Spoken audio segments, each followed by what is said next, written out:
పాతగుంటూరు శ్రీ గంగా పార్వతి సమేత అగస్తేశ్వర స్వామి దేవస్థానంలో మహాశివరాత్రి పర్వదిన వేడుకలు ఆధ్యాత్మిక పరిమళాల నడుమ ఘనంగా జరిగాయి. ఆదివారం తెల్లవారుజాము నుంచి భక్తులు పరమశివుని దర్శనార్థం బారులు తీరారు. పంచాక్షరి మంత్రమైన ఓం నమః శివాయ అంటూ భక్తకోటి భక్తి పారవస్యంతో ఉప్పొంగిపోయారు.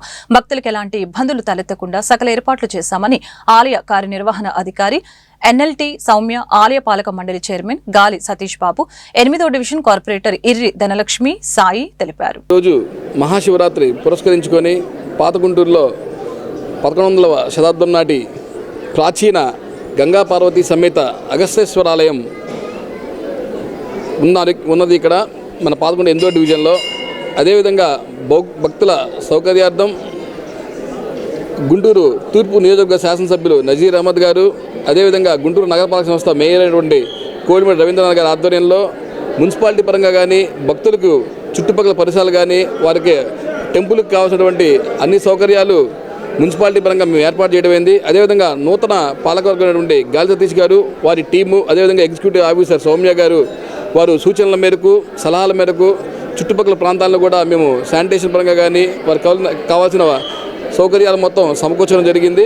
అదేవిధంగా ఈ భక్తులు కూడా ఈ ప్రాచీన శివాలయాన్ని దర్శించుకుంటే అనేక కోరికలు తీరుతాయనే ఒక నానుడు ఉంది. అదేవిధంగా ఈ యొక్క శివాలయంలో శివుణ్ణి దర్శించుకొని ప్రతి ఒక్కరు పునీతులు కావాలని చెప్పి కోరుకుంటూ, అదేవిధంగా సాయంత్రం పూట లింగోద్భవం అదేవిధంగా మహాన్యాసపూర్వక జరుగుతూ ఉంటుంది. కావున 50 మంది భక్తులు వేలాది మందిగా ఇక్కడ పాల్గొని స్వామివారి కృపకు పాత్రులు కాగలరు. అదేవిధంగా రేపు 18వ తారీఖు కూడా మహా అన్నదానం కూడా జరుగుతుంది. కావున ప్రతి ఒక్కరికి ఈ యొక్క స్వామివారిని తీర్థప్రసాదాలు తీసుకోవాలని కోరుచు. అందరికీ నమస్కారం అండి. ఈరోజు గుంటూరు మహాశివరాత్రి గంగా పార్వతి సమేత అగస్తేశ్వర స్వామి దేవాలయం. ఇది దాదాపు 1400 సంవత్సరాలు కట్టిన పురాతన దేవాలయము.